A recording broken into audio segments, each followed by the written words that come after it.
반갑습니다. 갑자기 날씨가 겨울이 든 것 같이 기온이 뚝 떨어졌습니다. 어쨌든 건강 조심하시고요. 어제 10월 10일 지난 3일에 이어서 광화문 애국대회가 열렸습니다. 공교롭게 10월 3일 어제 태풍 또 이런저런 일기 변화로 비도 오고 또 예보가 됐지만 어제도 역시 수많은 인파가 전국에서 이렇게 광화문으로 집결하여 또 계획하신 그런 광화문 그 1000만 애국 시민들 모임이 잘 진행이 되었습니다. 제가 현장을 방문하고 여러 가지 느낀 점이 있어서 오늘은 10월 10일 광화문 애국대회에 관련하여 제가 시를 한 편 또 정리해 봤습니다. 아무래도 이 강의 중에 또 이런 기회는 쉽지 않을 것 같아서 사실은 평생에 딱 한 번이잖아요. 2022년 10월 10일 우리의 생애 중에 한 번일 것 같은데 그래서 제가 이것을 날짜를 특정해 가지고 또 애국대회도 있고 해서 시를 한 편 만들었습니다. 낭송하고 가능하면 함께 낭송하고 또 기도하고 강의를 시작하도록 하겠습니다.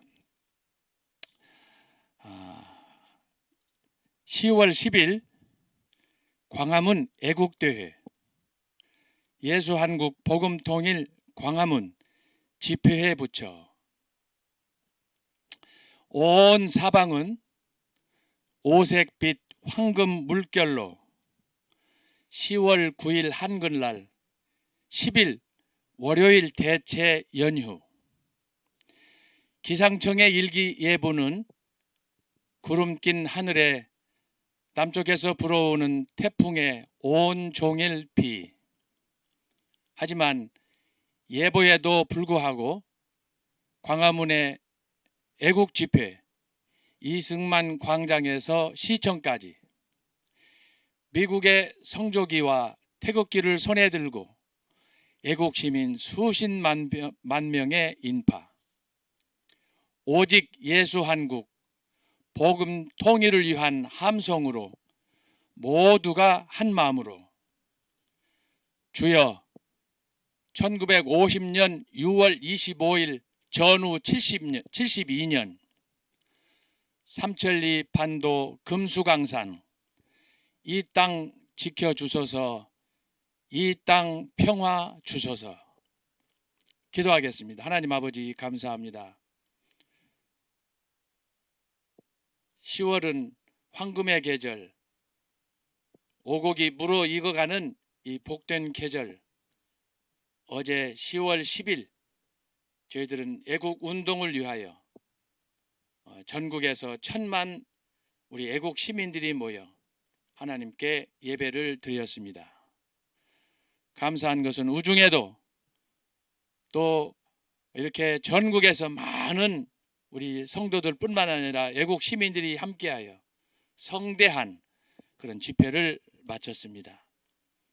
걸어가신 아버지 저희들이 72년 동안 한 가지 소원은 통일을 이루어 이 땅의 복음 한국을 통해서 또 북쪽으로 또 유럽까지 하나님의 나라를 확장하는 이런 귀한 사역을 위해서 기도해 왔습니다.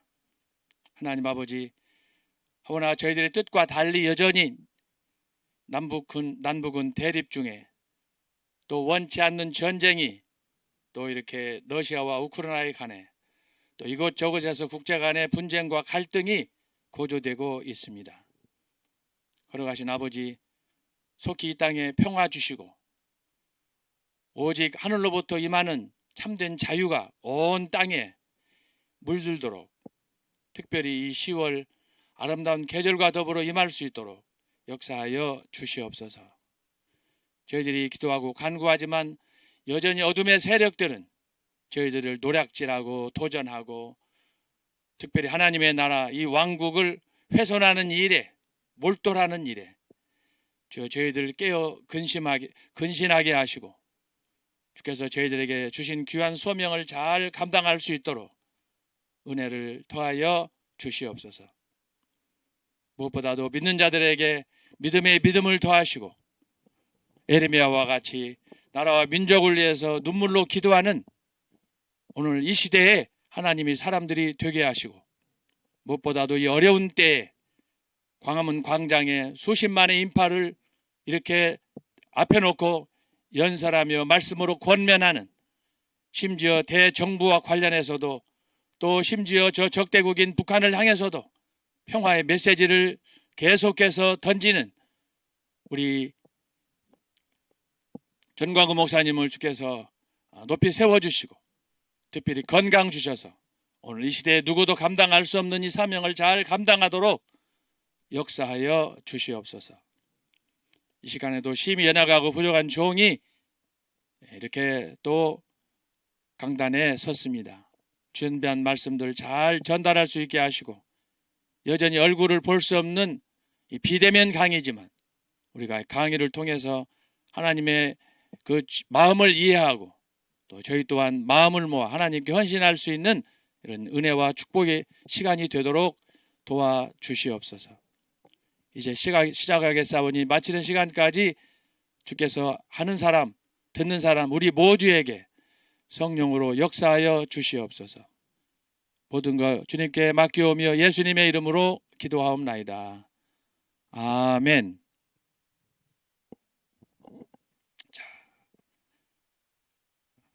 자, 이렇게 해서 오늘 또 시로 여는 초대교회에서 강의하도록 하겠습니다. 제가 지난번에도 말씀했듯이 먼저 강의에 앞서서 여러분들이 이제 보셨겠지만 전광훈 목사 설교 심층 분석 저한테 전화도 오고 또 어제도 광화문 집회 갔더니 여러 사람들이 저한테 이 책을 어떻게 구하냐고 그래서 제가 좀 미안하기도 했는데 여러분 광화문 집회 나오시거나 아니면 필요하신 분들은 사랑제일교회로 연락하시면 아마 교회에서 안내하실 것입니다. 어제 저녁에 제가 문자를 받았는데 전 목사님의 이 광화문 사역, 애국운동에 대해서 잘 모르셨던 분들이 저의 이 논문을 구해서 읽고 더욱 우리 전 목사님을 신뢰하고 내가 더 열심히 헌신해야 되겠다라는 그런 마음을 가졌다고 제가 읽었습니다. 어쨌든 저의 작은 논문이 가깝게는 우리 안에서 서로 유익을 나누고 밖으로는 좀 더 적극적으로 애국운동 또 하나님을 아직 못하는 이런 사람들 또 오해하는 사람들 특별히 이번에도 제가 어제도 유튜브를 봤습니다마는 그 MBC, KBS, SBS, 뭐 JTBC 이런 단체들이 언론 단체들이 예수사랑교회의 소위 재건축 문제와 관련해서 좋은 것들은 이렇게 보도를 하지 않고 매우 음해성이 강한 그런 부정적인 그런 뉴스들을 이렇게 폭발적으로 막 전파하는 것들을 제가 보면서 저도 개인적으로 굉장히 분개하였습니다. 도대체 언론이라는 것은 뭐냐? 최소한 공정 보도를 해야 되는데 왜 이렇게 일방적으로 그런 어둡지 않은 얘기들을 그렇게 무작위로 쏟아내는지 좋은 보도들을 해서 오히려 어려울 때일수록 코로나 시대일수록 이렇게 본이 되는 덕이 되는 부분들을 적극적으로 장려해서 국민들에게 이렇게 용기를 줘야 될 텐데 언론이라는 단체들이 오히려 참 국민들의 마음을 실망시키고 부담을 주고 특별히 교회가 해야 될 일들을 지들은 이런 방법 하지도 못하면서 오히려 비아냥되고 헐뜯는 나중에 그 징벌을 어떻게 받으려고 하는지 참 안타까운 일들이 많이 일어나는 걸 제가 보았습니다. 어쨌든 여러분 이 강의를 들으실 때 절대 좌우 뭐 이런 상황들에 대해서 여러분들이 흔들리지 마시고 만약에 저와 여러분이 선택한 이 길이 옳고 바르다면 끝까지 이 길을 갈 수 있었으면 하고, 누구보다도 용기로 또 애국심을 발휘해서 특별히 예수 복음 이 신앙으로 말씀으로 이 나라 민족을 살리려고 선봉에 선 우리 전 목사님 건강을 위해서 앞으로 지금까지도 잘 해오셨지만 앞으로 하시는 그 모든 일에 성령의 역사가 100배, 1000배로 강하게 임할 수 있도록 여러분들이 기억해 주시면 감사하겠습니다.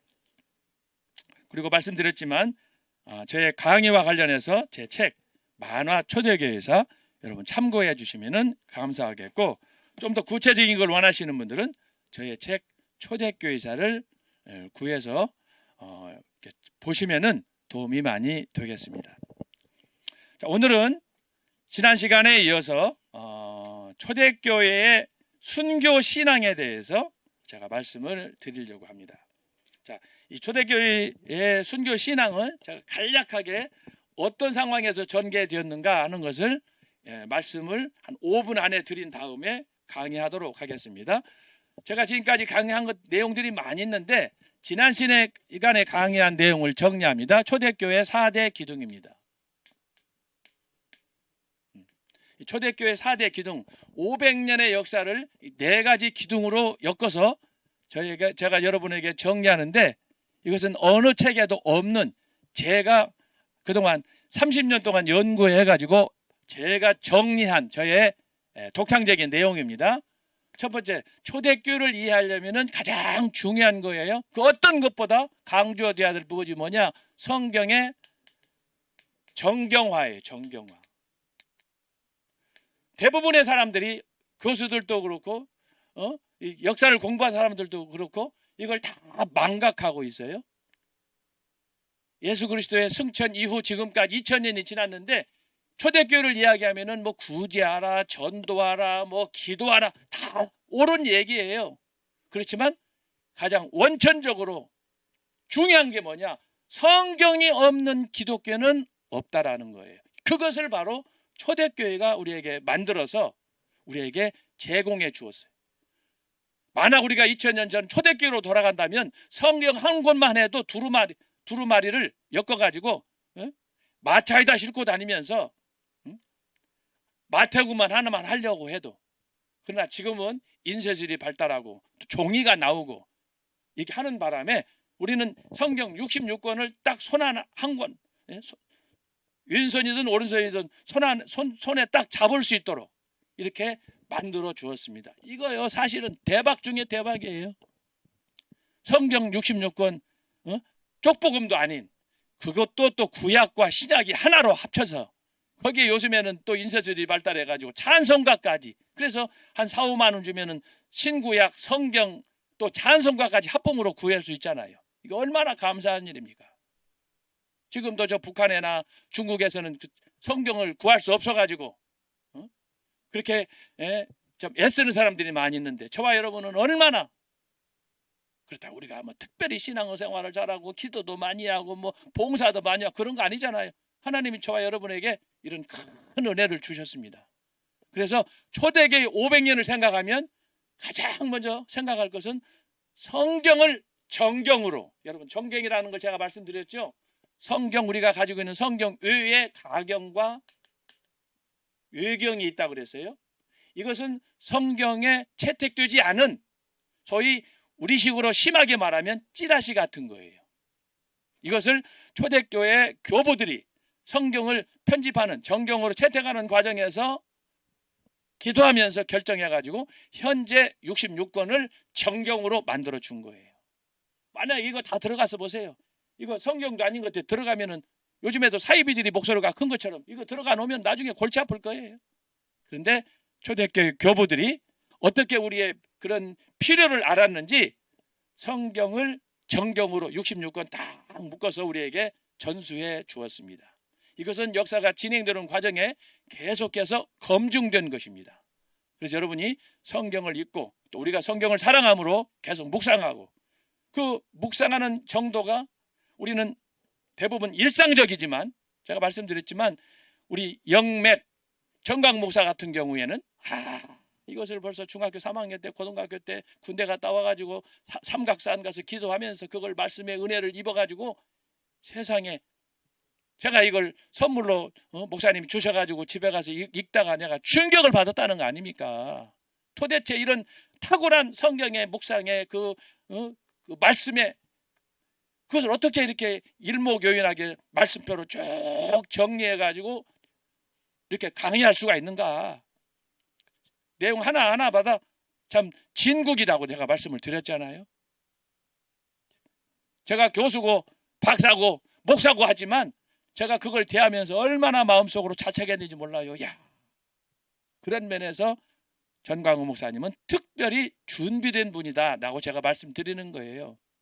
그래서 내가 그걸 고민하다가 이 논문 쓰면서 전광훈 목사님 아호가 필요하다 해서 제가 영맥, 거룩할 영자, 이렇게 맥맥자, 사람의 몸에 약 60조의 신경이 흐른다고 하는데, 세포가 있다고 하는데 마치 그것을 하나로 통일하듯이 성경 창세기부터 계시록까지 있는 모든 내용을 줄기차게 언약신학적으로 구속사적으로 창세기부터 계시록까지 바벨론에서 새 예루살렘으로 7대 복음의 연합을 통해서 7대 제사, 7대 절기와 5대 제사를 통해서 이런 제가 주제를 다 기억할 수 없을 정도예요.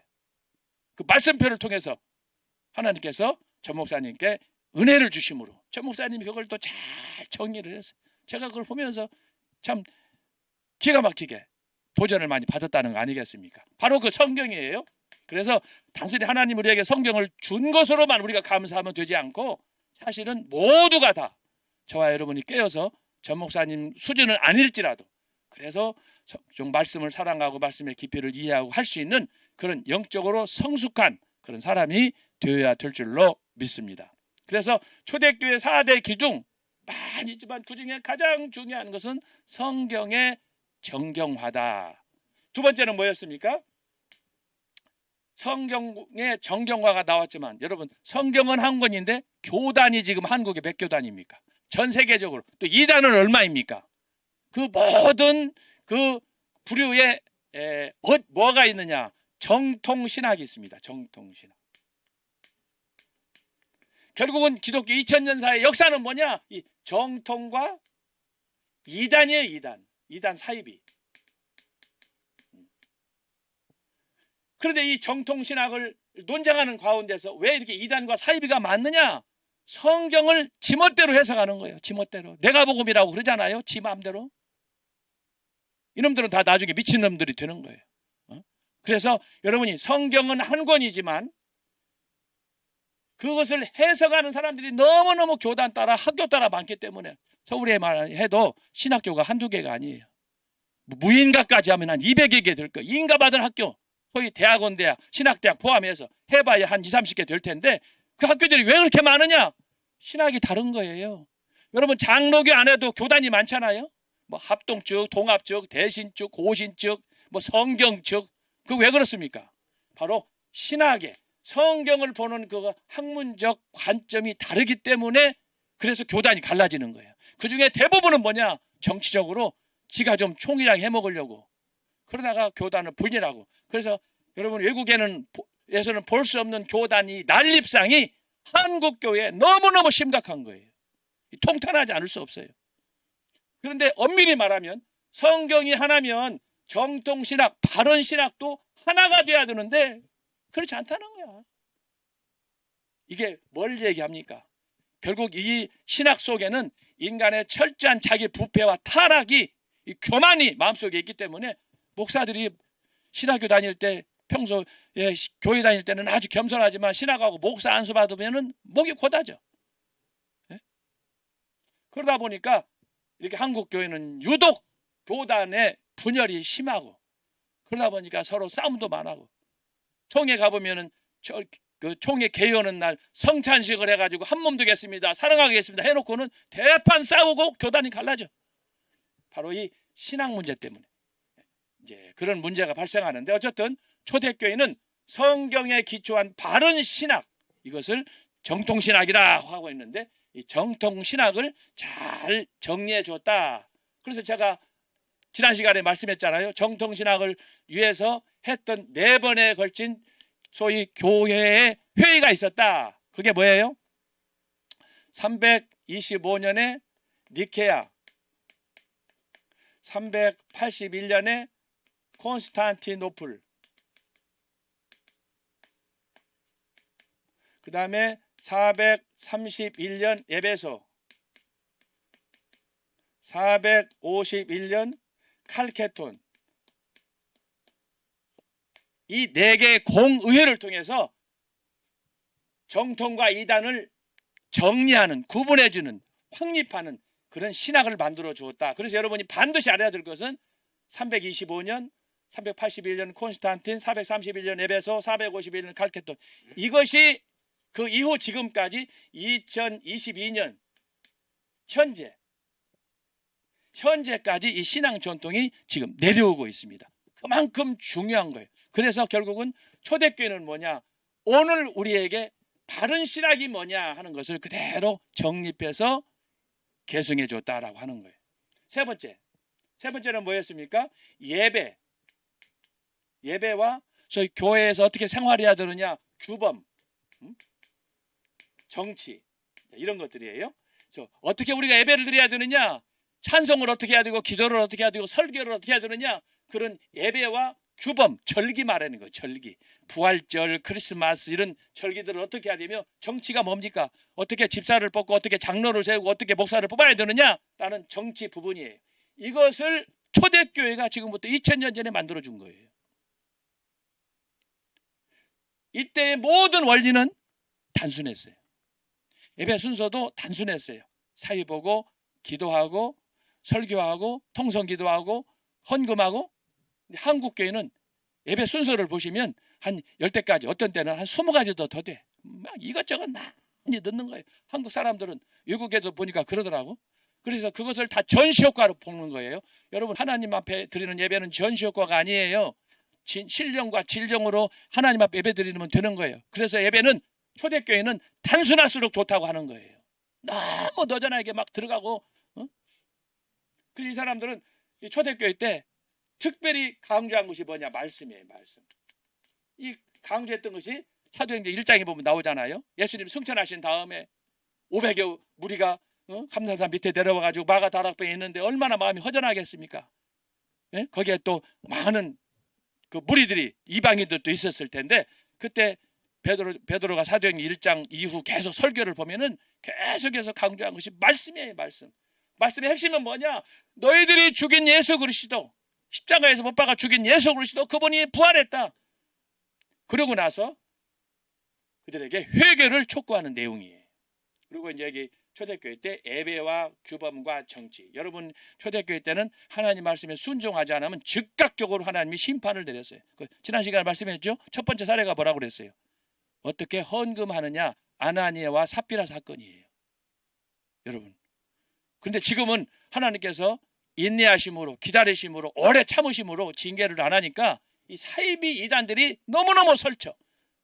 도대체 이게 옳은 것인가 그런 것인가를 분별 없이, 이게 심각한 문제예요. 그래서 여러분이 이 성경과 정통신학과 예배와 규범, 이것을 잘 정리해 준다. 이것을 규정해 준 게 바로 초대교회라고 하는 거예요. 네 번째가 뭐였습니까? 네 번째는 어떻게 하면 이 모든 말씀과 신학과 예배를 실천할 수 있는가?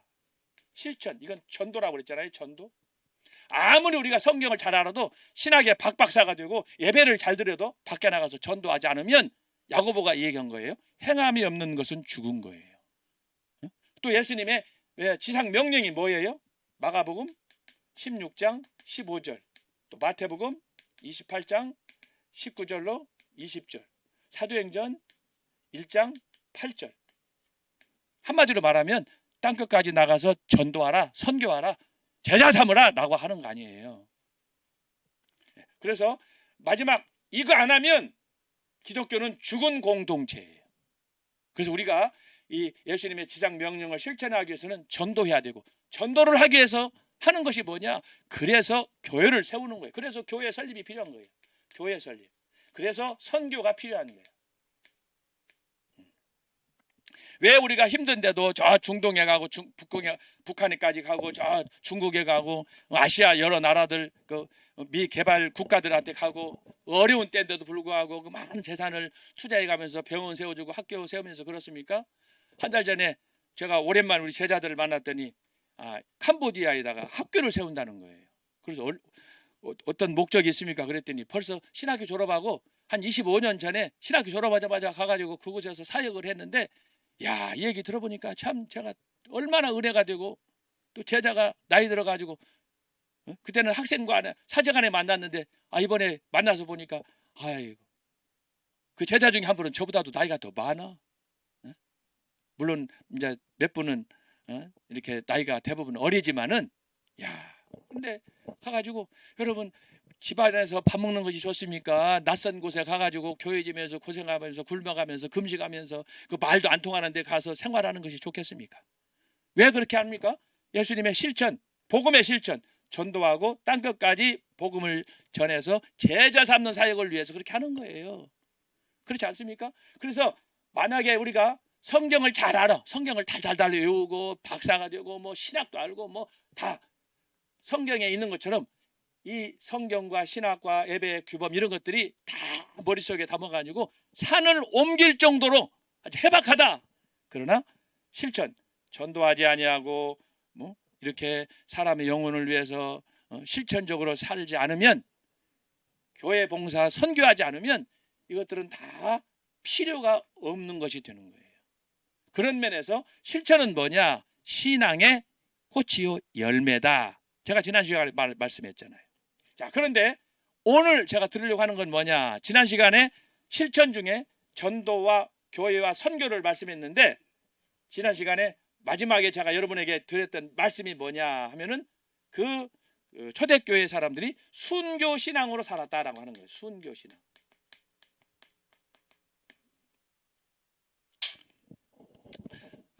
제가 이렇게 괜히 열을 받다 보니까 더워서 옷들이 벗겠습니다. 양해 바랍니다.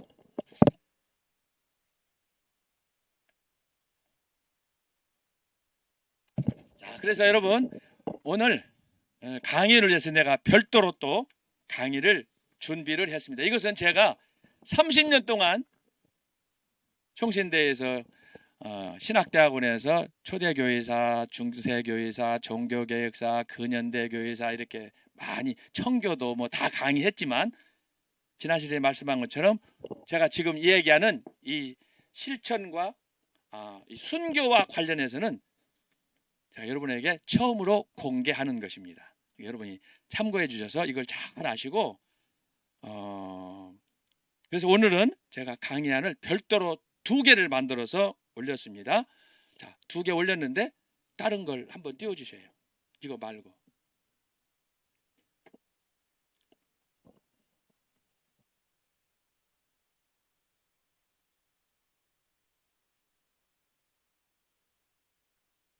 보냈거든요.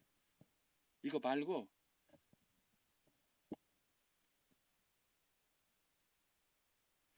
이거 아니에요. 이거 2번 들어가 보세요. 2번. 예, 2번. 1번. 1번.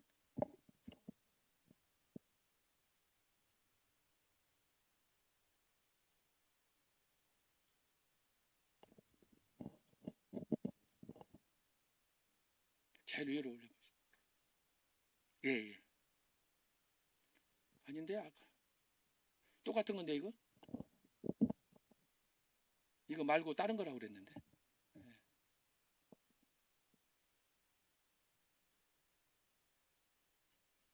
예.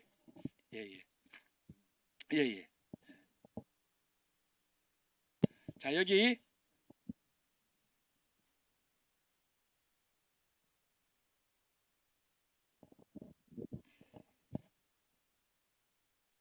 예.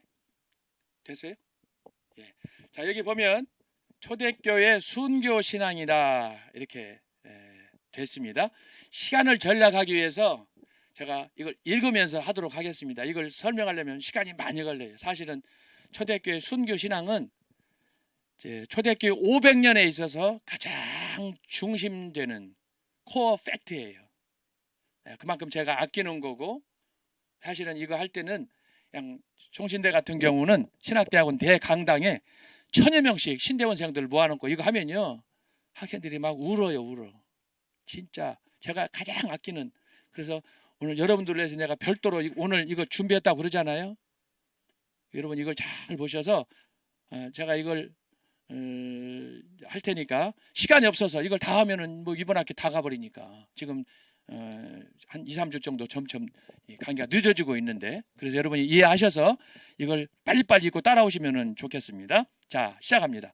신앙 혹은 신앙생활은 무엇인가?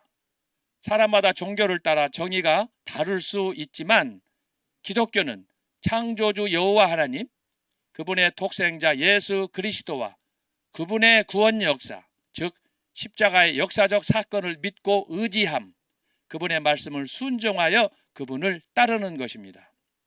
한마디로 요한복음 3장 16절, 하나님이 세상을 이처럼 사랑하사 독생자를 주셨으니 이는 그를 믿는 자마다 멸망하지 않고 영생을 얻게 하려 하심이니라.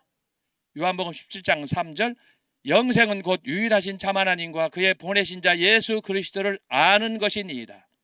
사도행전 4장 12절, 다른 이로서는 구원 얻을 수 없나니 천하 인간의 구원을 얻을 만한 다른 이름을 우리에게 주신 일이 없음이라 하였더라. 이것을 확고히 믿는 것입니다. 이것이 바로 기독교의 신앙입니다. 세상에서 가장 복 있는 자, 그러므로 행복한 사람은 시편 33편 12절, 여호와를 자기 하나님으로 삼은 나라 곧 하나님의 기업으로 선택된 백성은 복이 있습니다.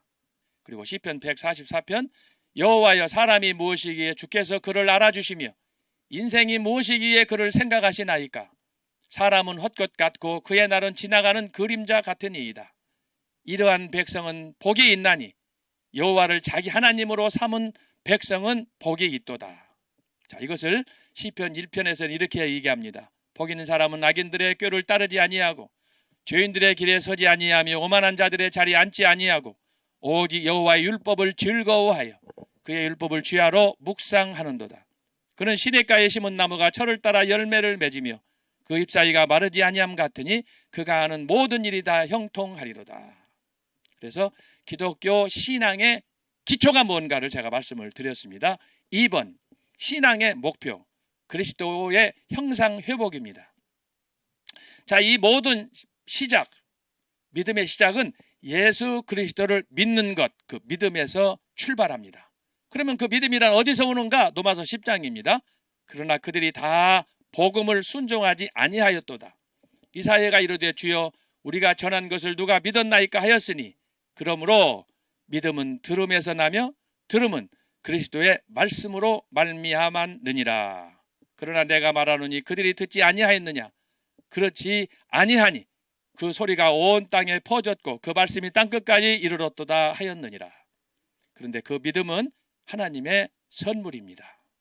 히브리서 11장, 믿음은 바라는 것들 위에 실상이요 보지 못하는 것들의 증거니 선진들이 이로써 증거를 얻었느니라. 믿음으로 모든 세계가 하나님의 말씀으로 지어진 줄을 우리가 아나니 보이는 것은 나타난 것으로 말미암아 된 것이 아니니라. 히브리서 11장 6절, 믿음이 없이는 기쁘시게 못하나니 하나님께 나아가는 자는 반드시 그가 계신 것과 또한 그가 자기를 찾는 자들에게 상 주시는 이심을 믿어야 할지니라. 그런데 여러분, 그 믿음은 에베소 2장 8절에 너희는 그 은혜에 의하여 믿음으로 말미암아 구원을 받았으니 이것은 너희에게서 난 것이 아니요 하나님의 선물이다. 이렇게 말씀하였습니다. 자, 이렇게 그리스도를 구원의 주로 믿고 의지하는 삶의 최대, 최고, 최상의 목표는 그러면 무엇입니까? 여러분 다 예수님을 나의 구주, 나의 주님으로 모셨지 않습니까? 자, 믿음에서 이제 출발을 하자면 여러분들의, 저와 여러분의 최고의 꿈은, 최상의 목표는 무엇이냐? 그것은 그리스도의 형상을 회복하기까지의 끝없는 삶의 여정, 성화와 영화에 이르는 삶입니다. 로마서 5장, 우리가 환난 중에도 즐거워하나니 이는 환난은 인내를, 인내는 연단을, 연단은 소망을 이루는 줄 알미더라. 야고보서, 이는 너희 믿음의 시련이 인내를 만들어내는 줄 알미니라. 로마서 8장, 하나님이 미리 아신 자들로 또한 그 아들의 형상을 본받게 하기 위하여 미리 정하셨으니 이는 그로 많은 형제 중에서 맏아들이 되게 하려 하심이니라. 또 미리 정하신 그들을 또한 부르시고 부르신 그들을 또한 의롭다 하시고 의롭다 하신 그들을 또한 영화롭게 하셨느니라. 이것이 예수님이 저와 여러분을 부른 그분의 목적입니다. 그러므로 욥기 23장에 있는 것처럼 나의 가는 길을 그가 아시나니 그가 나를 단련하시는 내가 정금같이 나오리라. 늘 이 말씀을 마음에 품고 살아야 될 줄로 믿습니다. 간략히 정리하면 아들의 형상을 본받는 것입니다. 사도 바울은 오타났습니다. 갈라디아서 4장에서 형제들아 내가 너희와 같이 되었은즉 너희도 나와 같이 되기를 구하노라. 너희가 내게 해롭게 하지 아니하였느니라. 내가 처음에 육체의 약함으로 말미암아 너희에게 복음을 전한 것을 너희가 아는 바라. 너희를 시험하는 것이 내 육체에 있으되 이것을 너희가 없인 여기지도 아니하며 버리지도 아니하고 오직 나를 하나님의 천사와 같이 또는 그리스도 예수와 같이 영접하였도다. 너희의 복이 지금 어디 있느냐? 내가 너희에게 증언하노니 너희가 할 수만 있었다면 너희의 눈이라도 빼어 나에게 주었으리라.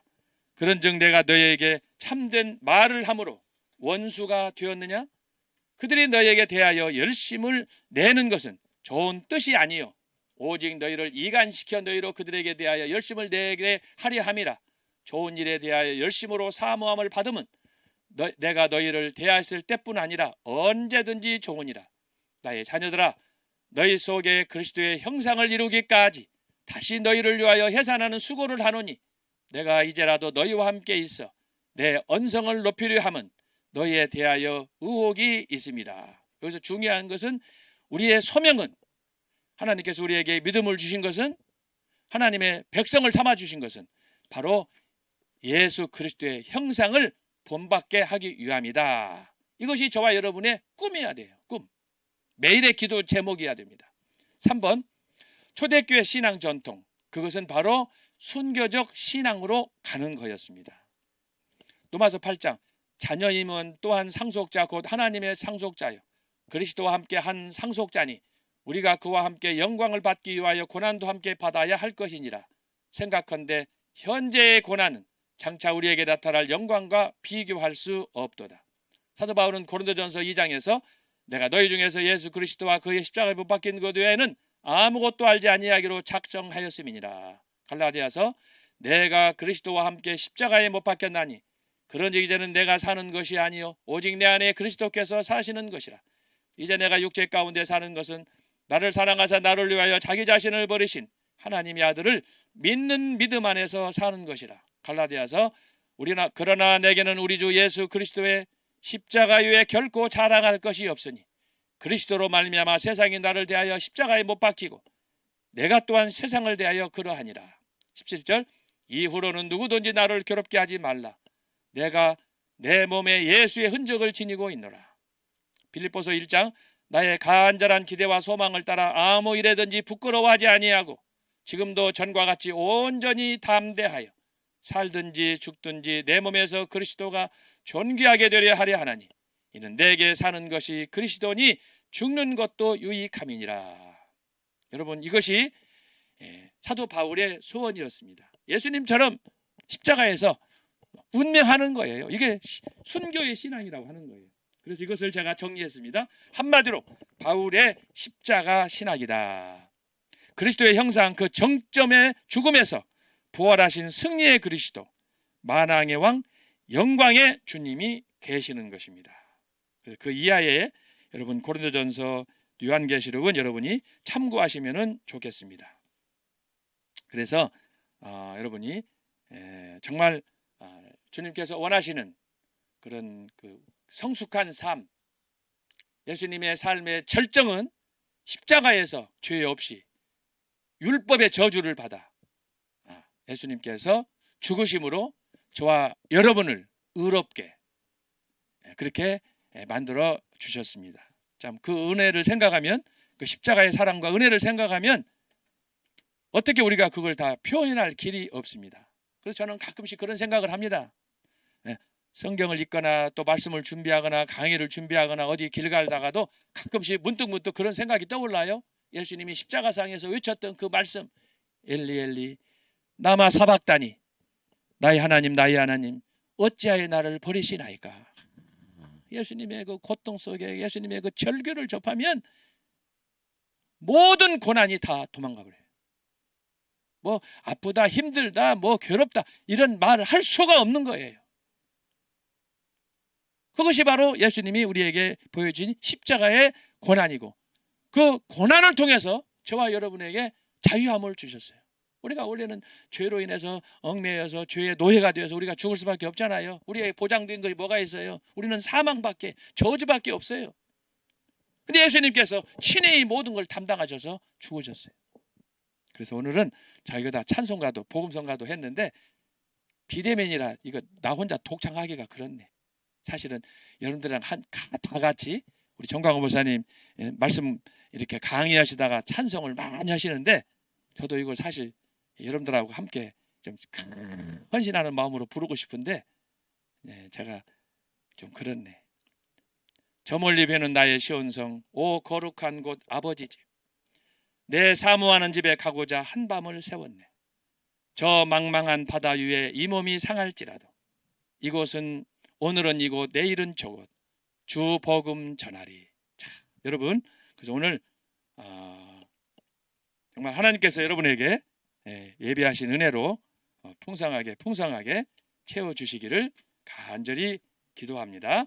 자, 그러면 이제 지난 시간에 이어서 지난 시간에 우리가 뭘 생각했느냐, 지난 시간에 했던 걸 우리가 다시 한번 돌아갑니다. 초대교회 순교 신앙 소고, 이것은 뭐 완전한 논문은 아니고 그냥 짬뽕으로 된 그런 강의가 되겠습니다. 그래서 단순하게 강의안만은 하기가 좀 제가 마음이 좀 그래서 필요한 부분들은 각주를 달아서 좀 보완을 했는데, 오늘 우리가 살펴보려고 하는 것은 뭐냐? 1페이지 넘기세요. 1페이지 넘기시고, 자, 2페이지로 가면 2페이지에 2번에 백색 순교라는 것이 나옵니다. 제가 이렇게 지난 시간에 말씀했죠. 초대교회 순교는 세 가지가 있다 제가 말씀했어요. 초대교회 순교.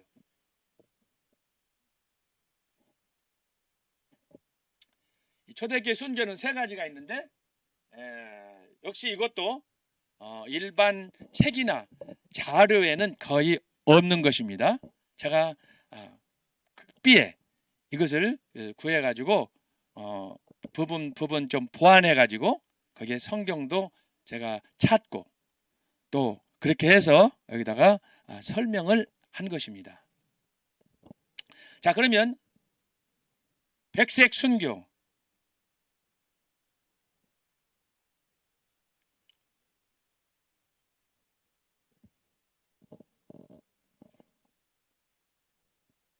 자, 여러분이 강의한 그 유튜브 활용해 주시면 좋겠습니다. 자, 백색 순교 제가 읽겠습니다.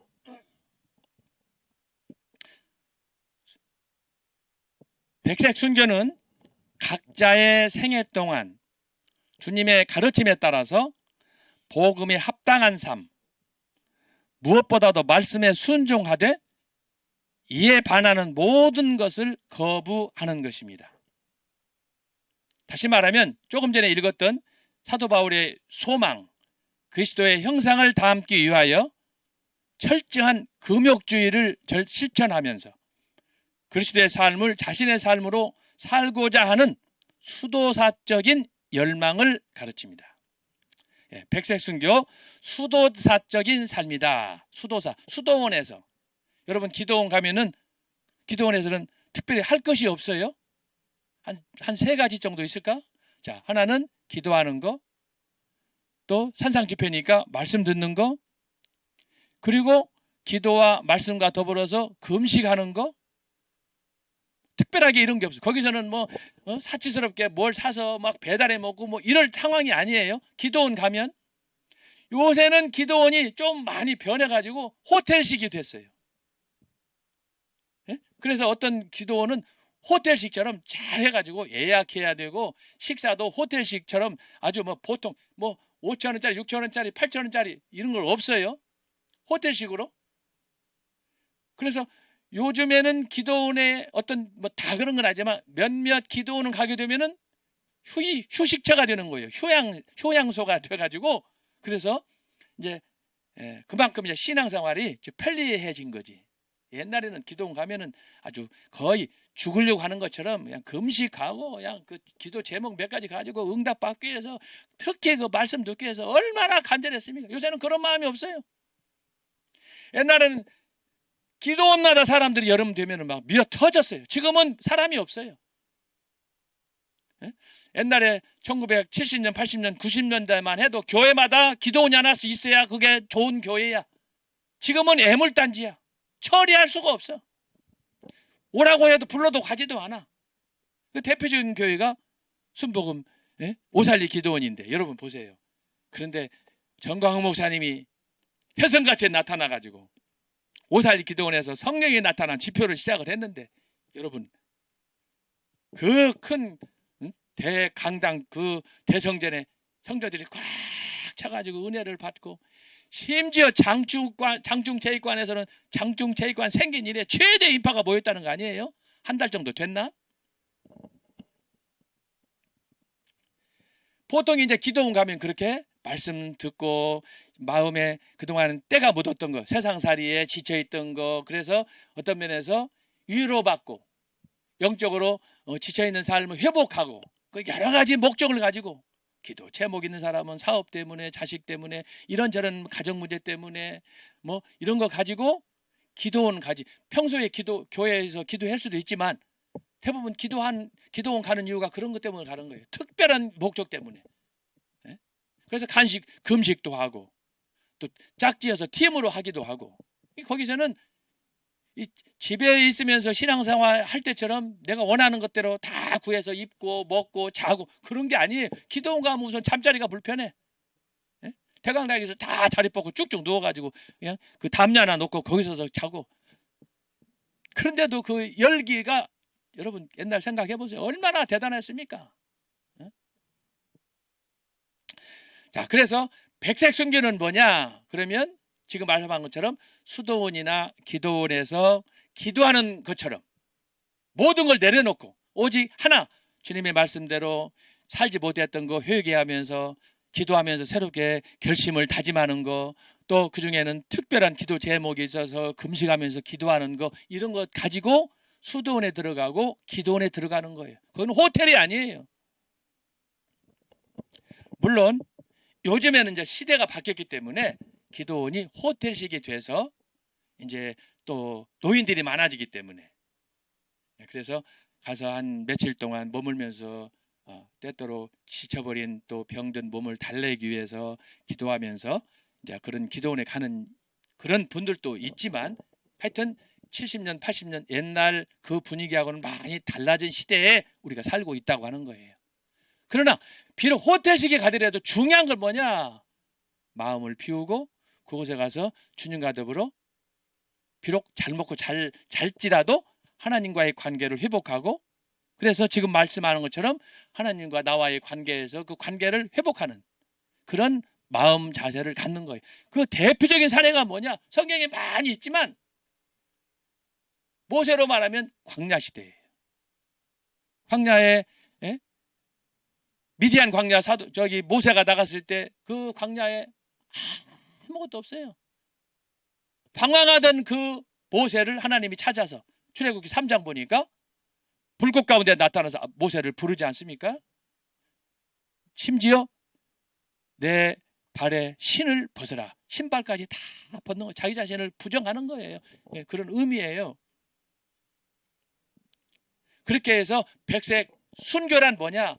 하나님, 난 하나님 앞에서 자랑할 것, 내세울 것 아무것도 없습니다. 나는 사도 바울이 고백한 것처럼 죄인 중에 죄인입니다.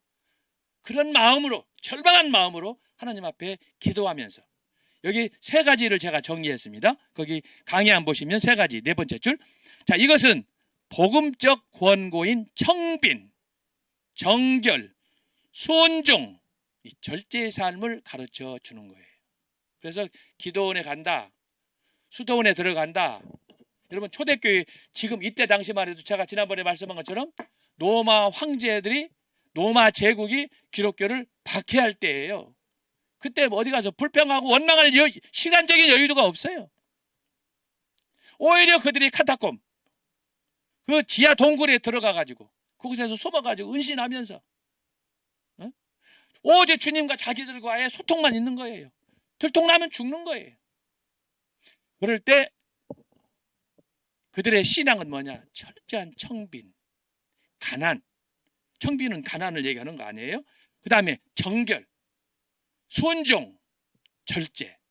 이것을 자기들의 삶의 신앙의 좌표로 세우고 그래서 하나님 앞에서 열심히 기도하는 거예요. 그것의 산 표정이 여기 있는 것처럼 고린도전서 15장 31절 형제들아 내가 그리스도 예수 우리 주 안에서 가진 바 너희에 대한 나의 자랑을 두고 단언하느니 나는 날마다 죽는다. 여러분 집에서 교회에서 말씀 듣고 말씀 읽고 묵상하고 성경 공부하지만 잘 죽어요? 안 죽어요? 안 죽어요. 저와 여러분의 신앙생활 하면서 가장 힘든 것이 뭡니까? 전 목사님도 말씀하셨습니다만은 제일 어려운 게 자존심 죽이는 거예요. 자기 허물을 벗는 거예요. 그런데 초대교회 때는 하나님과 자기와의 1대1의 관계 이외에는 다른 거 교제할 수가 없어요. 교제하다 걸리면 죽는데. 그래서 암호로 자기들끼리 크리스찬끼리도 서로 주고받으면서 그 암호를 통해서 서로 교제를 나눴다고 말씀드렸잖아요. 그 세 가지 제가 말씀드렸죠. 그 중에 하나가 뭐였어요? 십자가. 그 다음에 물고기. 물고기. 그 다음에 포도나무. 포도나무.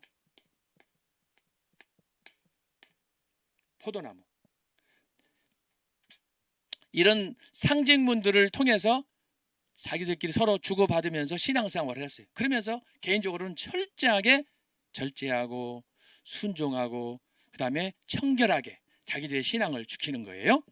자, 그리고 이제 마태복음 16장 24절 이에 예수께서 제자들에게 이르시되 누구든지 나를 따라오려거든 자기를 부인하고 자기 십자가를 지고 나를 따를 것이니라. 그들은 날마다 십자가를 지고 예수님을 따랐습니다.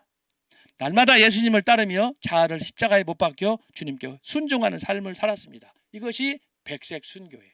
그래서 초대교회 성도들은 철저하게 다른 거 보지 아니하고 하나님 앞에서 오직 하나님의 은혜와 자기 자신의 모습을 보면서 자기 자신의 신앙 성숙을 위해서 오직 기도했어요. 그렇기 때문에 그들의 신앙은 그 박해 중에 죽음을 앞에 둔 그런 절박한 상황에서 그들이 기도하는 그들의 신앙은 오늘 우리가 하는 것하고는 감히 비교할 수 없는 거예요. 이걸 사람들이 알아야 돼요. 우리 신앙은 자유롭게 한다. 내 마음대로 해도 된다. 그러면 안 되는 거예요. 그렇게 해가지고 여러분 지금까지 얻은 것이 뭐가 있어요? 네? 철저한 하나님의 은혜를 사모하고 그래서 늘 우리가 생각을 거기다가 집중해도 주님 나는 주님만 바라봅니다. 주님 나를 불쌍히 여겨주옵소서. 심지어 24시간 그것만 기도하고 매달리고 해도 우리가 그걸 이루기가 쉽지가 않아요. 이 자존심이라는 게 인간의 내 마음속에 있는 이 모든 죄악의 이 덩어리라는 것이 나를 그대로 내가 생각한 대로 그대로 두지 않아요. 그래서 오늘 제가 여기다가 또 복음성가를 하나 넣습니다. 나의 입술의 모든 말과 나의 마음의 묵상이 주께 연락되기를 원하네. 생명이 되신 주 반석이 되신 주 나의 입술의 모든 말과 나의 마음의 묵상이 주께 연락되기를 원하네. 여러분 어떻게 들으셨습니까? 죄송합니다. 목소리도 안 좋은 사람이 한번 이렇게 찬양을 했습니다. 그 밑에 2번, 3번도 있습니다. 그래서 하나님을 생각하는, 하나님과 나와의 관계에서 주님의 구원에 감사하는 마음으로 어떻게 우리가 하나님께 나아가야 될까? 그래서 제가 생각나는 대로 강의 준비하다가 여기다가 참고로 여러분들 도움이 됐으면 해서 여기다가 정리했습니다. 2번은 오늘 집을 나서기 전 기도했나요? 이걸 늘 마음에 기억하고 찬양하면서도 참 안 되잖아요. 그 다음에 3절은 뭐예요? 찬송가, 새 찬송가 310장. 하나님의 은혜로, 하나님의 은혜로 있을 데 없는 자. 백색순교.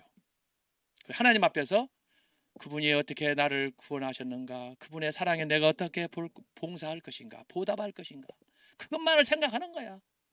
만약에 여러분이 그렇다면 초대교회 성도들처럼 여러분들도 백색 순교자가 되는 거예요.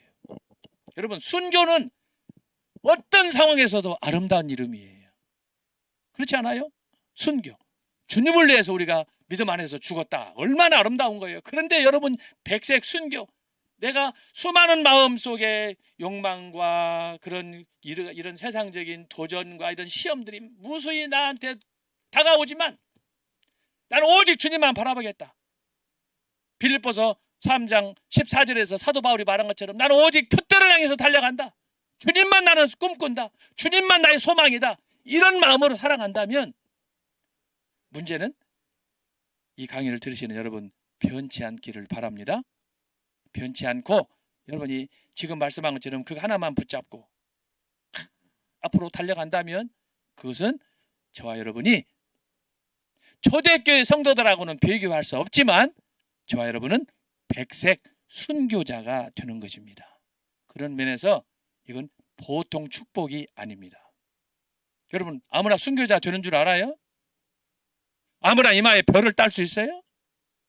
그런데 만약에 저와 여러분이 지금 제가 드리는 이 말씀을 붙잡고 주님만을 생각하면서 주여 부족하지만 주님을 닮기 원합니다. 주님의 형상 닮기를 원합니다. 사도 바울처럼 베드로처럼 되기 원합니다. 주님의 제자들처럼 되기 원합니다. 주여 나는 죽고 그리스도만 존귀히 되게 하여 주옵소서. 이것이 누굽니까? 세례 요한의 고백이에요. 세례 요한이 뭐라고 그랬습니까? 예수님께서 자기에게 세례 받으러 오니까 세례 요한이 뭐라고 그랬어요? 저건 하나님의 어린 양이다. 그러면서 세례 요한이 예수님한테 뭐라고 그랬어요? 나는 죽고 당신은 흥해야 됩니다. 오직 예수님만 생각하는 정신이에요. 예? 나는 죽고 주님만. 나는 당신의 신들매도 감당할 수 없습니다. 당신이 나의 주인입니다. 당신이 영광 봐야 됩니다. 이게 백색 순교예요. 오직 주님만 생각하는 올인하는 신앙. 그래서 이 사람들은 뭘 하느냐? 제가 여기 성경 구절을 몇 개 썼습니다. 자, 이건 뭐냐 그러면 자, 읽으면서 정리하세요. 시편 57편 7, 8절. 하나님이여 내 마음이 확정되었고 내 마음이 확정되었사오니 내가 노래하고 내가 찬송하리이다. 내 영혼아 깰지어다. 비파야 수금아 깰지어다. 내가 새벽을 깨우리로다. 그래서 새벽 기도 하는 거예요. 할렐루야.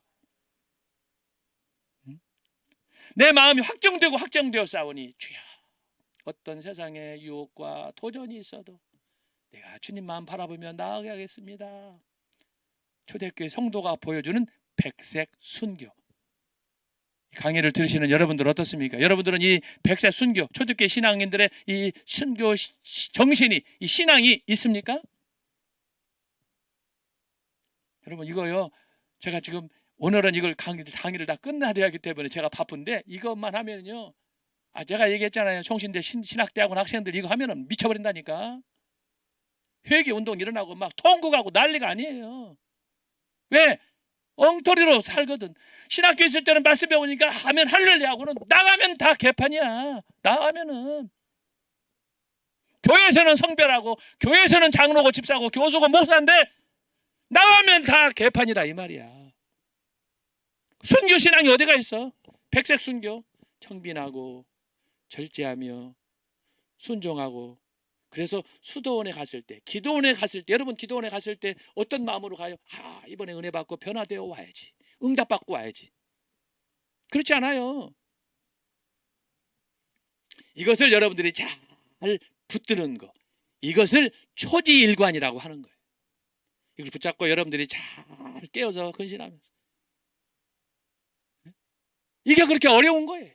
예수님께서 제자들한테 3년 동안 가르쳤는데도 이것들이 말을 안 들어. 너희들이 내 제자가 되려면 어떻게 하라고 그랬어요? 자기를 부인해라. Deny yourself. 부인하라는 거야. 부인이 돼요, 안 돼요? 안 되니까 다 망쳐먹는 거야. 은혜 받아도 은혜를 금방 쏟아버리는 거고. 그리고 나가서는 저만 망신당하면 되잖아요. 나도 망신당하고 주님까지 망신당하고 교회도 망신당하고. 누구 때문에? 나 때문에. 그래서 오늘 여기 말씀 시편 57편에서 다윗이 한 이 고백, 하나님이여 내가 마음을 확정하고 확정했습니다. 이 마음으로 결심했습니다. 변치 않게 하여 주옵소서. 그런 마음으로 살아가는 거예요. 그래야 아까 우리가 기도한 대로 나의 입술의 모든 말과 나의 마음의 묵상에 주께 연락되기를 원하네. 그 소원이 이루어지는 거 아니겠어요? 그리고 그 밑에 시편 23편 1절로 6절. 이건요, 기독교인뿐만이 아니라 교회를 다니지 않는 모든 세계인들이 좋아하는 시 가운데 하나예요. 시편 23편 1절로 6절. 여호와는 나의 목자시니. 여러분, 일성으로 여호와를 찾잖아요. 다윗의 고백이에요. 다윗이 언제 이 시편을 적었습니까? 그 거친 사막에서 들에서 양을 치면서 어린 목동이 어려웠던 그 시절에.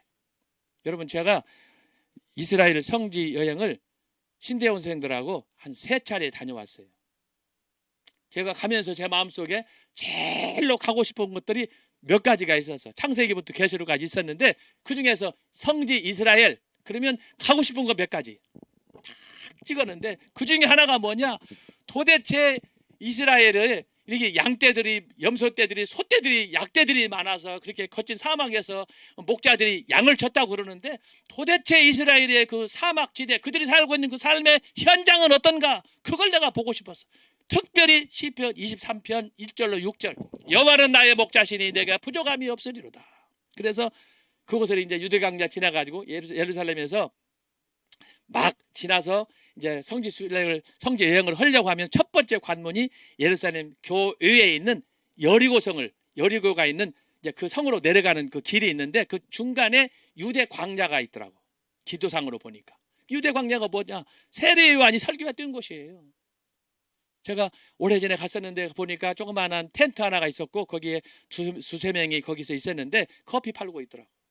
그래서 뭐 그건 나는 관심이 없었고, 세례 요한이 유대 광야에서 복음을 전했다고 그래가지고 그 언덕배기 올라가서 사방을 쫙 이렇게 돌아보고 그러는데 노바디네스, 아무도 볼 수 없어요. 오직 2가지. 하늘에서 뜨겁게 내리치는 그 열기와 그 열기로 인해서 달궈진 이 땅덩어리, 그러니까 풀 한 포기가 없어. 그 현장을 내가 보면서 그곳에 서서 이곳에서 세례 요한이 그렇게 회개하라 천국이 가까우니라 외쳤던 거구나. 보니까 희망이 보이지 않는 현장이었어요. 그래서 갈 때마다 3번 갔는데 갈 때마다 보면서 진짜 절망뿐이구나. 희망이 보이지 않아요. 그런 가운데 여호와는 나의 목자시니. 여러분, 그 유대 광야 가서 보니까 말씀한 것처럼 거친 사막이에요. 뜨거운 불이 쏟아지는 것 같아요. 그런데 저만치 보니까 지팡이를 든 그 소년 2사람이 앞에서 뒤에서 양무리들을 한 200여 마리 몰고 언덕배기로 올라가는데, 언덕배기에 풀 한 포기가 보이지 않아. 그런데 양들이 그 앞에 가는 목자를 따라서 쫄쫄쫄 따라가는데 멀리서 이렇게 보는데요, 이야, 기가 막힌 광경을 제가 봤어요. 이렇게 언덕배기가 이렇게 있는데, 그동안 2000년 동안, 사실 제가 말하는 2000년이겠어요? 구약시대부터 얼마나 양들이 이 산을 올라가는데, 여기가 마치 거미줄처럼 멀리서 보는데 양들이 다닌 길이 반짝반짝 하는 거예요. 나는 여기서 보는 거예요. 여기서 이렇게 보니까 이 양떼들이 목자 따라서 가는데 이 길들이 멀리서 보니까 햇빛에 의해서 반사를 하니까 이 길이 여기 있는데 거미줄처럼 수천 개가 거기에 쫙 펼쳐지는 거예요. 마치 파도처럼. 제가 그거 보면서 마음속으로 많이 느낀 게 있어요. 야, 역사의 변화 속에서도 한 시대가 가고 새 시대가 오고 예수님이 승천하고 지금까지 2000년이 됐는데, 야, 이렇게 보니까 지금도 변하지 않고 그 어린 목동이 두 사람이 앞에서 뒤에서 양무리들 이끌고 앞으로 가는데 풀이 보이지 않아요. 푸른 초장이 없어요. 그런, 물론 사도 이제 그 다윗이 그 현장에서 시편 23편을 쓰지는 않았을 거예요. 지역적으로 다른 지역이라고 볼 수가 있어요. 그런데 오늘 시편 23편에서 하는 얘기는 뭐예요? 여호와는 나의 목자시니, 야, 이 첫 마디가 중요한 거예요. 그 유대 광야에서 그 양들은 목자가 없으면 100% 죽는 거예요. 그래서 절망의 땅이에요. 왜? 잔디 푸른 초장이 없는데 어떻게 양들이 스스로 살아갈 수가 있어요? 그러므로 반드시 필요한 게 광야 시대에 사막에서는 목자가 필요한 거야. 그런데 어린 목자가 둘이 양떼를 치고 쫙 하는데 내가 눈으로 봤을 때는 푸른 초장이 보이지 않는데 양떼들이 따라가더라고. 근데 그때 섬짓 지혜가 떠올랐어요. 아, 이 목자가 이게 앞에서 뒤에서 양무리들을 이끌고 가는데 어딘가에는 푸른 초장이 있는가 보구나. 그러니까 지금 목자가 양들을 데리고 무리지어서 지금 이동하는 거 아니겠어요? 이걸 보면서 오늘 이 땅에 저와 여러분들, 현재 지구상에 있는 78억의 이 많은 인구, 많은 사람들, 여호와를 저버린 채 살아가지만, 그러나 그 중에서도 하나님의 선택을 받고 하나님의 은혜를 감사해서 살아가는 사람, 여호와는 나의 목자시니, 하나님을 나의 목자로 아는 사람. 여러분, 우리들이 잘나서 하나님을 나의 구주로, 나의 아버지로 모시게 됐습니까? 아까도 제가 말씀했지만 어떻게 저와 여러분이 그 그리스도의 형상을 담기 위해서 우리가 그분을 위해서 이렇게 믿음으로 살아갈 수가 있습니까? 모든 것이 선물이라고 말씀했잖아요. 그렇습니다. 시편 23편 1절로 6절 다윗의 시는 제가 판단하기로는 하나님의 구원의 은총에 감사하는 선물에 대한 감사의 표현이에요. 왜 그렇습니까? 자, 여호와는 나의 목자시니 내게 부족함이 없으리로다. 하나님 때문에 그러는 거예요. 하나님이 나와 함께하기 때문에 내게 부족함이 없는 거예요. 우리는 이 은혜를 알고서도 늘 부족해가지고 그렇게 뭘 껄떡거리는지 몰라. 이거 잘못된 거지. 다윗은 벌써 그 어린 시절에 이걸 그 거친 사막에서 이걸 깨달은 거예요. 첫 번째 주제가 뭐냐? 여호와는 나의 목자다는 거예요. 그 하나님이 결국은 다윗을 도왔기 때문에 골리앗을 쳐 죽이는 거 아닙니까? 결정적인 순간은 골리앗을 잡을 때 하나님이 목자가 되는 거예요. 골리앗한테 뭐라고 그랬어요? 너는 칼과 창으로 싸우지만 나는 만군의 여호와의 이름으로 싸운다. 그래가지고 그 육적 장군 골리앗을 죽인 거 아닙니까? 시편 23편 1절로 6절은 하나님을 나의 주인으로, 나의 목자로, 나의 만족으로, 그렇죠? 내게 부족함이 없다라고 하는 거 뭐예요? 만족이에요. 만족, 자기 만족. 하나님은 저와 여러분의 만족이 돼야 돼요.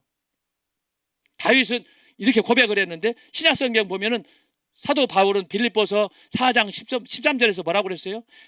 나는 부에도 가난을 다 처할 수 있다. 내게 능력 주시는 자 안에서 내가 모든 걸 할 수 있다. 이야, 대단한 거예요. 그 아래 성경 말씀 하나 더 찾아보겠습니다. 자, 한번 성경 찾아보세요. 시편 46편 1절로 3절.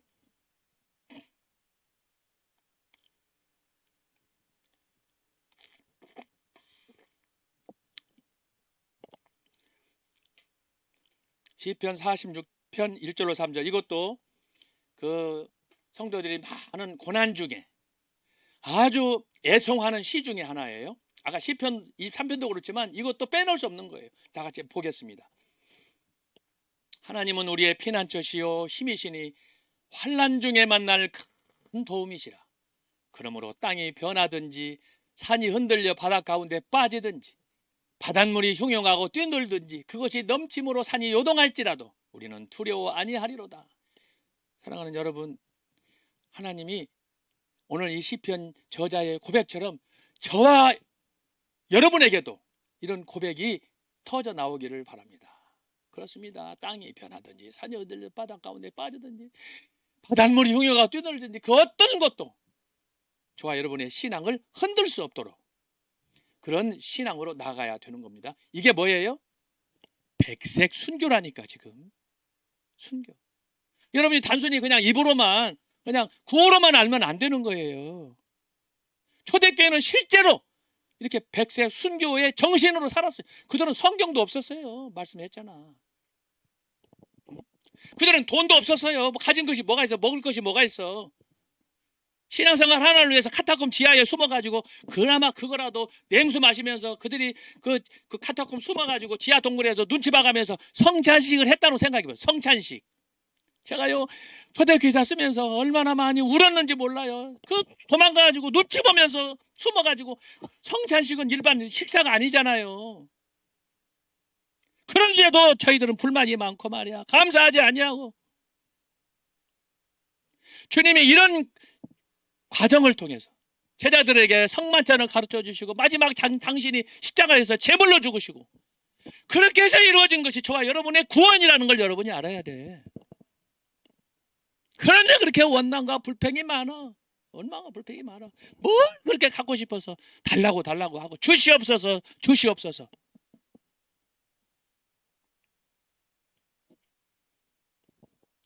그래서 시편 46편은 우리에게 모든 염려를 내려놓으라는 거예요. 세상 환경에 대해서 흔들리지 말라는 거예요. 주님만 바라보라는 거예요. 집중, 포커스 온 힘이야. 오직 온 힘. 주님만 쳐다보는 거야. 자, 그 다음에 시편 62편 1절로 2절 그 아래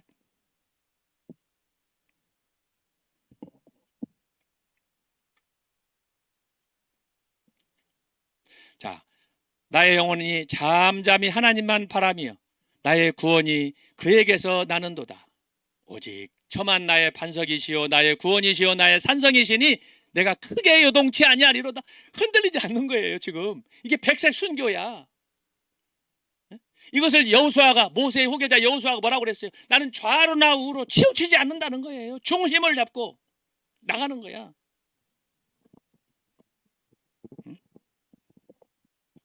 그 다음에 시편 63편 1절 그 아래 시편 63편 1절 하나님이여 주는 나의 하나님이시라 내가 간절히 주를 찾되 물이 없어 마르고 곰핍한 상태에서 내 영혼이 주를 갈망하며 내 육체가 주를 낭만하나이다. 여러분 이건 하나의 절규야. 절규. 그렇잖아요. 물이 없다고 그러잖아요. 에? 그래서 물을 못 마시니까 막 피곤하고 지치고 그런 상태에서 주님만을 바라보는 거예요.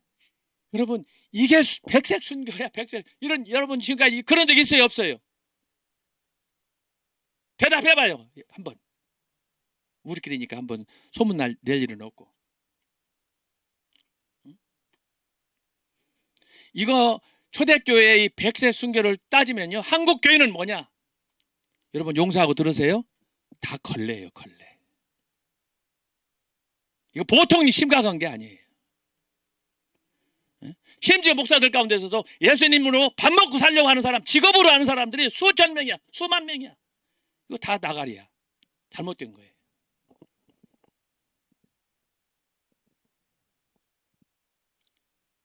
언제 한번 제대로 엎드려져서 기도하고 그렇게 막 속이 뒤틀리고 줄이고 목마르고 그런 가운데서 주님을 찾은 적이 있어야지. 배부르고 등 다시고 말이야. 신앙생활을 해도 나이롱으로 하는 거야. 그걸 나이롱으로. 그냥 겉으로만 하는 거예요. 그렇게 해가지고 어떻게 주님께서 우리를 연락해 주시겠어요? 이건 다 위험한 거예요. 위험한 거예요.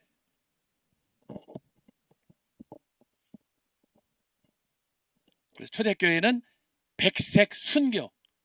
다른 거 보지 마세요. 철저하게 주님과 나와의 관계에서 아까 세 가지, 네 가지 말씀했죠? 청빈, 정결, 순종, 절제. 이거요. 어느 것 하나라도 쉽지 않은 부분들이에요. 그러나 이것을 하나님 그분 앞에서, 주님의 십자가 앞에서 철저하게 자기 자신을 돌아보는 거예요. 그러니까 우리가 일상적으로 지금까지 신앙생활을 해왔지만, 이거 들어보니까 나도 백색 순교자일 수 있네. 여러분, 그렇다고 우리가 다 백색 순교자가 될 수 있어요? 정도가 어느 레벨이 있는 거지? 그러면은 막 완전히 기독교는 아주 뭐 세상에 없는 종교가 되라고? 왜 그렇게 기독교가 요즘 비판받고 욕을 많이 먹고 조롱을 받습니까? 개판이기 때문에 그런 거 아니에요. 그런데 어떤 때는 내 힘으로 안 되는 거야. 그래서 오늘 여기 야고보서 1장 5절 보세요. 너희 중에 누구든지 지혜가 부족하거든 모든 사람에게 후히 주시고 꾸짖지 아니하신 하나님께 구하라, 그래야면 주시리라. 오직 믿음으로 구하고 조금도 의심하지 말라. 의심하는 자는 마치 바람에 밀려도 가는 바다 물결 같으니라. 그 아래 9절부터. 낮은 형제는 자기의 높음을 자랑하고 부한 형제는 자기의 낮아짐을 자랑할지니 이는 풀의 꽃과 같이 지나감이라. 여러분, 인생은 그렇게 대단한 게 아니야. 뭐 저도 그렇고 여러분들도 공감하겠지만, 우리에게 언젠가 젊은 날에 그 산을 옮길 것 같은 청춘의 그때 한 시절 얼마나 누구를 부러운 적 있습니까? 그러나 세월을 이길 수가 없어. 어른들이 늘 그랬잖아요. 나이 들어봐라, 세월 가봐라, 세월에 장사가 없다. 여러분, 저도 20대 30대 때 피가 끓었었는데 지금은 이제 꼬부랑 할아버지가 됐잖아요. 저와 여러분은 어떻습니까? 그렇습니다. 우리의 인생이란 바로 그런 거예요. 오늘 여기 있는 것처럼 풀의 꽃과 같이 지나가는 거예요. 허무한 게 인생이에요. 그러나 그것을 역전시키기 위해서, 역전시키는 것이 바로 주님의 십자가의 은혜가 아닙니까? 어떻게 죽음에서 부활로 살아갈 수 있는가? 이걸 붙잡는 사람이 역전의 명수가 되는 거예요. 그러므로 그 이하에 있는 말씀 12절로 보면은 말하는 거라든지 또 주께서 주신 말씀들을 잘 참고 이김으로 행동으로 실천하는 거라든지 이런 것들을 잘 우리가 하는 거예요. 그러므로 이 백색 순교는 철저한 자기 관리, 십자가 앞에서 자기 통제, 이것을 잘 이행할 때 백색 순교자가 되는 거예요. 그러니까 우리가 지금 사도 바울이 기록한 구약에서는 시편을, 다윗의 시편을 보고 또 이렇게 사도 바울의 성경 말씀을 보고 합니다만은 이 공통점이 있습니다. 공통점. 그것은 바로 오직 주님의 사랑에, 주님의 은혜에 감격해서 내 삶을 하나님께 드리는 삶이에요.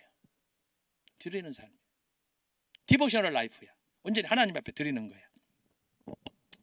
특별히 여기서 이제 베드로도, 사도 베드로도 여기서 중요한 고백을 합니다. 베드로전서 1장 13절로 15절.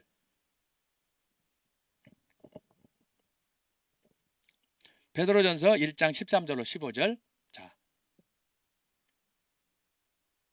그러므로 너희 마음에 허리를 동이고 근신하여 그리스도 예수 그리스도에 나타나실 때 너희에게 가져올 은혜를 온전히 바랄지니라. 그 다음에 너희가 순종하는 자식처럼 이전 알지 못할 때 쫓던 너희 사욕을 본삼지 말고 오직 너희를 부르신 거룩한 자처럼 너희도 모든 행실에 거룩한 자가 되라. 여기 모든 행실에 거룩한 자, 이것이 바로 아까 말한 청빈하고 순종하고 절제하고 하는 거예요. 그렇죠? 그 다음에 16절에 기록하였으되 내가 거룩하니 너희도 거룩할지니라. 이 주님을 저와 여러분이 본받는 거예요. 그러게 이것이 바로 주님의 형상을 회복하는 거예요.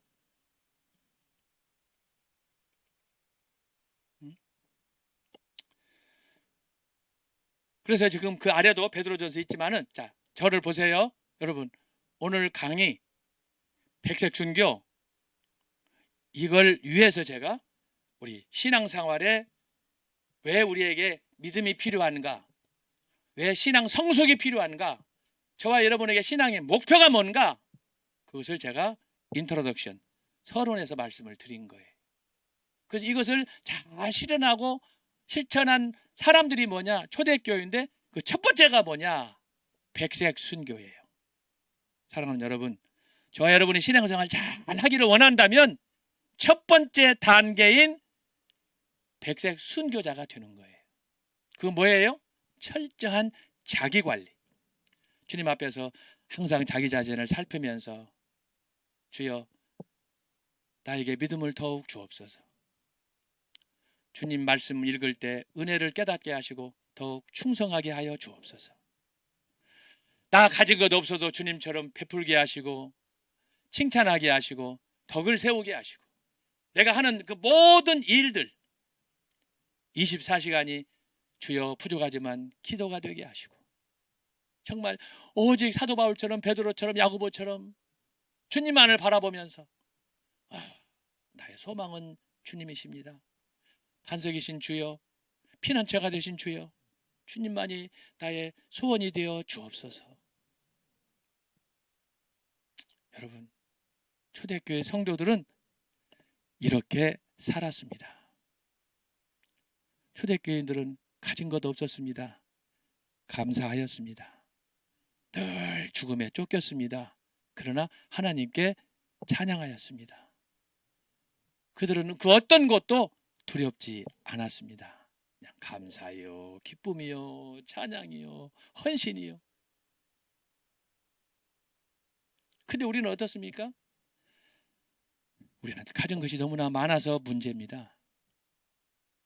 정말 여러분이 고난을 당하고 주님을 위해서 고난을 당하고 이웃을 위해서 고난을 당하고 의를 위해서 고난을 당하고 예수님께서 마태복음 5장 10절에서도 의를 위하여 핍박받는 자는 복이 있다고 그랬는데 여러분 얼마나 그런 고난을 당해본 적 있습니까? 그냥 원망과 불평만 입에서 막 나오는. 그래서는 안 되겠죠. 그래서는 안 되는 거예요. 그래서 여러분 지금까지 처음으로 혹시 여러분 중에는 지금까지 신앙생활 하면서 처음으로 순교 얘기는 많이 들어봤지만 백색 순교가 뭔가 화이트 마터스 이거에 대해서는 처음 들은 분들이 있었을 거예요. 오늘 마음에 깊이 새기시기 바랍니다. 그냥 순교가 아니에요. 순교는 너나 나나 막 할 수 있어요. 그냥 뭐 개죽음 해도 할 수 있어요. 실제로 영국에서 제가 공부하다 보니까 많은 사람들 죽였는데 나중에 보니까 그 사람이 순교자가 돼서 이건 이슬람에서도 마찬가지야. 이슬람에서는 뭐 여러분들 잘 아시지만 폭탄 테러라는 게 뭐야? 괜히 선한 사람, 길 가는 사람, 근무 잘하는 사람들 가가지고 건물에서 폭탄 떼죠. 길 가다가 폭탄 떼죠. 자가용에서 폭탄 떠죠. 그래가지고 사람들이 많이 죽잖아요. 근데 그 사람이 어떤 사람이야? 순교자가 되는 거야. 이런 불공평한 시대가 어디가 있어요? 근데 이런 것들이 교회도 있다 이 말이에요. 이거 우리가 뿌리째 뽑아버려야 돼. 이건 도저히 용납할 수 없는 거예요. 그래서 백색 순교. 주님 안에서 참 진정한 믿음으로 주님을 닮기 위해서 십자가의 은혜에 감사하는 마음으로 나의 삶을 하나뿐인 나의 목숨을 그분께 바치는 이런 삶을 위해서 소위 말해서 경건의 연습을 하는 거예요. 사도 바울이 디모데에게 디모데 후서에서 말했잖아요. 너는 경건을 연습해라. 이 경건이 바로 오늘 백색 순교의 그 모든 것을 압축한 단어예요. 거기에 청빈도 들어가고 순종도 들어가고 절제도 들어가고 여러분 그리스도인의 경건 그냥 입으로 되지 않습니다.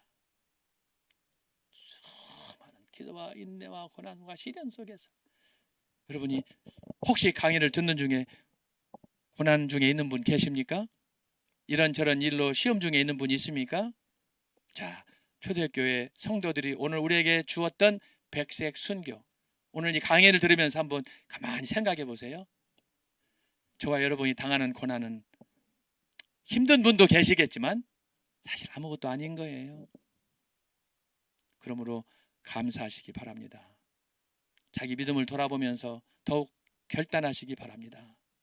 주여 나의 사는 날 동안 주님을 기쁘시게 하여 주옵소서. 그래서 아까 제가 서론에 읽은 것처럼 욥기 23장 10절을 제가 읽었어요. 다시 한번 띄워주세요. 욥기 23장 10절. 제가 영국에서 10년 동안 유학하면서 가장 즐겨했던 저의 좌우명이에요. 얼마나 유학생활 공부하는데도 이상한 일들이 많으니 베르지는 몰라. 질투하고 시기하고 교수들한테 또 찐빠 먹고 뭐 이런 일들이 예상 밖이 많이 있어요. 수많은 일 거기다가 먹고 살아야지. 예? 그럴 때마다 저에게 이 욥이 고백한 이 말씀이 저에게 큰 힘이 됐어요. 진짜 한번 다 같이 한번 읽어보겠습니다. 나의 가는 길을 오직 그가 아시나니 그가 나를 단련하신 후에는 내가 정금같이 나오리라. 여러분 여기 정금이라고 그랬는데 이걸 다른 말로 하면 순금이라는 거예요. 저는 이 정금과 순금이 뭔지를 알아요. 혹시 여러분 중에 제 간증 들어오신 분 계시는지 모르겠어요.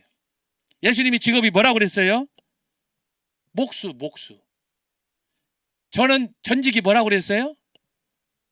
이게 대면이 아니니까 비대면이라 들을 수가 없네. 저는 전직이 세공 기술자라고 그랬잖아요. 고등학교 다니다가 대학 떨어졌더니 아버님이 야 이놈아 너 얼굴도 보기 싫어. 빨리 짐 싸. 그래가지고 당시에 고등학교 졸업하자마자 그날 밤에 그때 당시에 야간 절차 타고 서대문에 떨어져서 아버님의 사촌 동생 이렇게 외사촌 사촌 동생 삼촌이 계셨는데 처음으로 나는 서울을 완행 열차 타고 이제 거기를 가봤어요. 갔더니 지금은 무너졌는데 지금도 있나 모르겠네. 와우 아파트라고 서대문 그 사거리 뒤에 보면 와우 아파트라고 옛날에 아파트가 무너져가지고 사람이 많이 죽었던 그 아파트인데 가서 보니까 한 8평이나 되는지 모르겠어. 방 2개인데 그 작은 방에서 제가 지내면서 거기서부터 종로 3강까지 그때 당시에 걸어다니면서 월급을 3,000원 주더만. 그때 월급을 3,000원 받았어요. 기술자들은 3만 원, 4만 원, 5만 원 받을 때 저는 이제 초보자라고 이제 막 이제 세공 기술자 공돌이가 됐으니까 월급 3,000원 주는데 이야 차비 아까워가지고 돈도 안 썼어. 그래서 서대문에서 그 와우 아파트에서부터 종로 3가까지 매일 아침 저녁으로 걸어다니면서 그걸 배웠어. 처음으로 어머니 아버지 품을 떠나서 거기서 그 기술을 배우는데 솔직하게 더러워서 창피해가지고 그거 못 배우더라고. 여러분 공순이 공돌이가 얼마나 고통당하는지 내가 거기서 처음으로 경험을 해봤어. 지하실 방에서 다다미 방에서 그 세공 기술자 돌반지 만들고 다이아 반지 만들고 목걸이 만들고 하는 그 기술을 내가 배웠다니까. 내가 세공 기술자였다는 말이에요.